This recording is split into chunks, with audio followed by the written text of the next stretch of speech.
Madam Secretary, ready for the open mics. Thank you, Mr. Mayor, and good morning.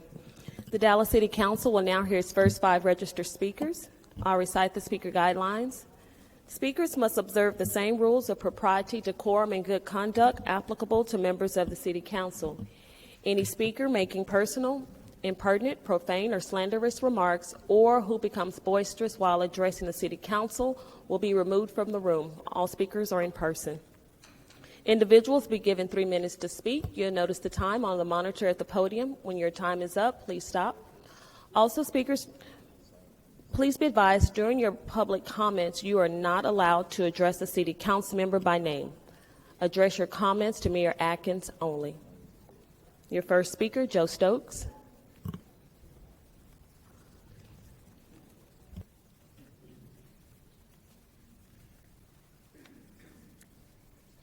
Joe Stokes, District 9. In this October, you will be briefed on the use of PFAS chemicals. And what are they? They are polyfluoroalkyl chemical substances. That's the same fluoro that is the molecule in fluoride. Thank you for your attention. They're known as PFAS chemicals. They're from a family of thousands of chemicals used to make water, grease, and stain-resistant coatings for a vast array of consumer goods and industrial applications. These chemicals are notoriously persistent in the environment and in the human body, and some have been linked to serious health hazards. What are the health hazards of these chemicals? The 2 most notorious PFAS chemicals, PFOA, formerly used to make Teflon, and PFOS, formerly the ingredient in 3M Scotchgard, were phased out under pressure from the EPA, the Environmental Protection Agency, after revelations of their hazards. Their manufacture, use, and import is now banned in the United States. But evidence suggests that the next generation PFAS chemicals that have replaced them may have similar toxicity. PFAS chemicals pollute water, air. They're resistant to degradation and remain in the body for years. They're known as forever chemicals. Studies have linked these chemicals to testicular, kidney, liver, thyroid, pancreatic cancers, weakened immune systems, low birth weights, endocrine disruption, increased cholesterol, weight gain in children. Well, we normally come and talk about fluoride because, hey, am I addressing?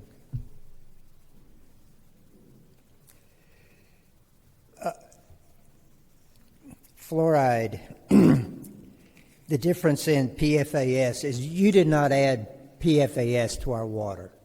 They just ended up there. The case with fluoride is that you, the City Council, do vote it in. You authorized the purchase of a toxic waste substance that is having detrimental effects on the health, especially of children and their their brain development, but also brittle bones, thyroid issues, cancers. You're adding. You authorize it. This is you. You are responsible because you vote. So stop, please. Stop poisoning us. We're being poisoned enough. Thank you. Thank you. Next speaker. Regina Imbergia.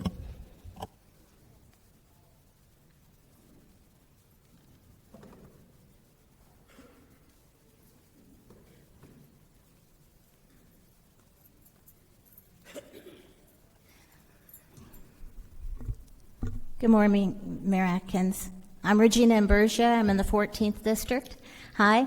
And I was thinking back. We started in 2008 in December, and we've been coming to tell you about the fluoridation issue in Dallas. And we've been asking you to stop. And 8 of you can stop. You can save the millions of dollars and the future problems with, as people will probably sue like they are with the PFAS. Now, Dallas has been required to take readings on the PFAS in the water, which Joe mentioned. In October, there's going to be Dallas Water Utilities is going to give a briefing on it for you guys. And Ken Culoff, Channel 5, he's the one that did on September 1st, a little bit of a news blog on it there. And he was underneath this thing, it says, residents can take action to protect themselves as government considers future steps. Yeah, right. For one thing, they're only going to be collecting data in 2026, and then they'll think about what are the levels and what can be done.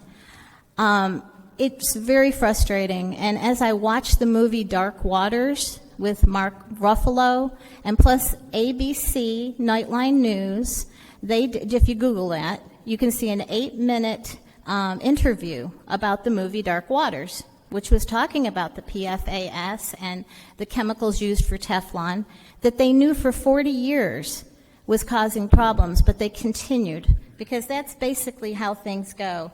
And as the lawyer in the movie, who's played by Mark Ruffalo, Robert Bilott, right? He was a lawyer for the chemical industries, and then his eyes were opened, and he realized this is killing people, this is hurting people, we need to stop this. He had the evidence, he brought it forward, and what normally happens? Stall, delay, neglect, and ignore. And that's what I feel like we've had an awful lot with the City Council. It's really sad. When I started, I thought, when they see this, they will do something. And unfortunately, you all have not. Now it's becoming more obvious because of the movie. Mark Ruffalo went to, in 2019 before Congress. Now, listen, a movie could be made about you guys. You could be heroes. There could be the story of the Dallas City Council stood up. They went against status quo, and they realized that it's a dumb idea putting fluoride in the water when PFAS, the F is fluoride. And it is certain that it causes problems. And you guys are adding the fluoride, and you're charging the taxpayers. Thank you very much. Have a nice day. Bye-bye. Thank you. Michael Simmons has canceled. Gregory Robinson. Gregory Robinson is not present. James Buck.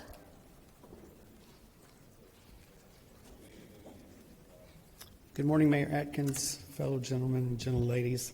I appreciate the opportunity to speak to you today, as I know you all have busy schedules. I am here before you today to bring something to your attention. I am uncertain if you can be of any help, but I thought it important to let you know what's transpired. I've had a working relationship with the City of Dallas since 1999. First as a nurse case manager for the injured workers, coordinating their care and attending their doctor's appointments and working with their departments to get them to light duty in positions as they recover. Then in 2003, I started my own medical equipment company and phased out of case management in 2004. At this time, the city was working with Ward North America for their third-party claims administrator, and I was told the city would like my company at the time, which was called Alliance DME and Medical Supply, as their preferred provider. To the extent that each injured worker received a letter stating to contact me directly if their treating doctor wanted to order any medical equipment or medical supplies. In 2019, I bought my business partner out and changed the name of the company to Finish Line DME and Medical Supply, and we continued at the direction of the city to be the preferred provider for all medical equipment, medical supplies for any injured worker that needed them, and the catastrophically injured patients that get monthly supplies that are no longer able to work. So all in all, I have been the preferred provider for the City of Dallas since 2003 until July of 2023. Finish Line is my company. It's LGBTQ, minority owned by myself. I have long-standing relationships with each one of the catastrophically injured claimants, as I would deliver and provide them with all their monthly supplies, in addition to any other city employee, some sort of medical equipment so that they can recover. We're not only a local business, small business, we made sure that each of the claimants had our personal cell phones to contact us at any time they should ever need anything, and each patient was taken care of by myself or a staff member in person. On 7/10 of 23, I received an email from Melvin Roper with TriStar's